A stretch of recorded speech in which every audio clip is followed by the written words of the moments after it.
Bonjour tout le monde, c'est Pascal. Une petite vidéo ce matin pour répondre au message de 6 ans.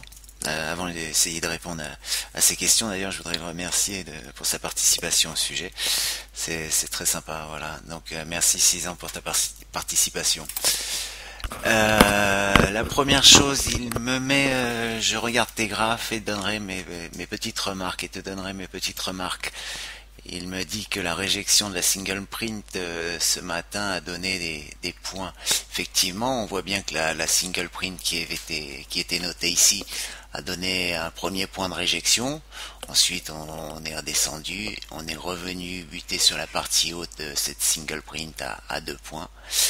Pour après repartir complètement en bas. On a complètement retraversé cette zone de valeur jusqu'en bas. Et on peut dire que cette single print nous a donné le point haut actuellement à 2 pips près.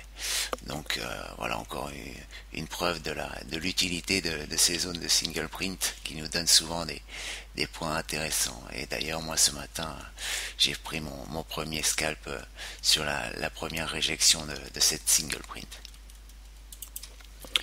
Ensuite, il me dit quand on a repéré une zone de rangement, on range quoi dans ces zones? Problème de liquidité uniquement?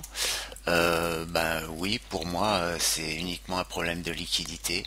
Je vais vous mettre le graphe en market profile moi.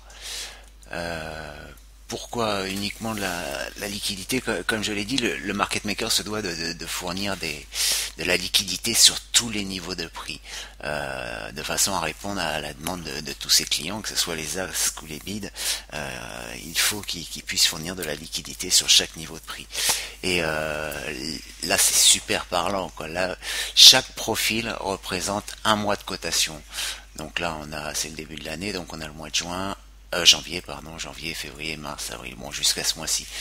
Vous voyez là sur le mois de janvier, ce gros manque de liquidité, donc on l'a rangé juste le mois d'après. Vous voyez, si on devait retourner ce mois-ci, on verrait que ça irait vraiment pratiquement s'encastrer dans ce creux ici.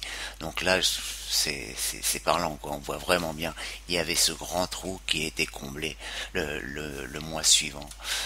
Là, pareil, sur le mois de février, vous aviez un gros manque de liquidité qui a été comblé une par la partie haute ici, et ensuite là on voit bien toute cette partie a comblé la fin. Là, ce trou de liquidité a été comblé le mois d'après. Voilà, là pareil, vous voyez les trous, ils ont bien été comblés.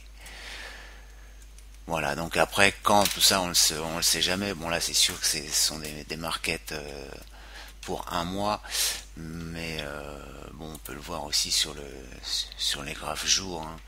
Euh, Là, par exemple, vous voyez ce manque de liquidité, il a été comblé 3 jours après.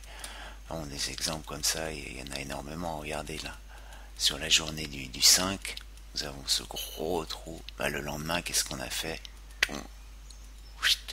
On est venu combler toute cette partie-là. Voilà. Maintenant, au niveau des objectifs, il me demande quel objectif peut-on viser. Moi personnellement, je fais essentiellement du scalp, donc c'est vrai que je travaille pas trop les objectifs. Maintenant, là, on voit si, je sais pas, si on était rentré, bah, l'objectif, ça peut être la, la, la zone du bas de la fin de la zone arrangée, quoi. Je veux dire, sinon, moi, ce que je fais quand c'est pour des trades un petit peu plus longs, je prends souvent 3 lots. Je prends un premier take profit à 2 pips, le deuxième à 4 ou 5, et puis le troisième lot, je le laisse courir. Au niveau des objectifs, bon, personnellement, c'est vrai que c'est une lacune pour le moment. Je travaille pas trop sur les objectifs. Ma façon de trader, c'est essentiellement du scalping, donc je prends rarement des trades de plus de 5 ou 10 pips maximum, ou alors sinon, si je veux prendre des trades un petit peu plus longs, comme je vous l'ai dit, je fais avec 3 lots. Voilà, j'espère avoir un petit peu répondu à tes questions. Je vous souhaite à toutes et à tous une bonne journée, à bientôt. Bye.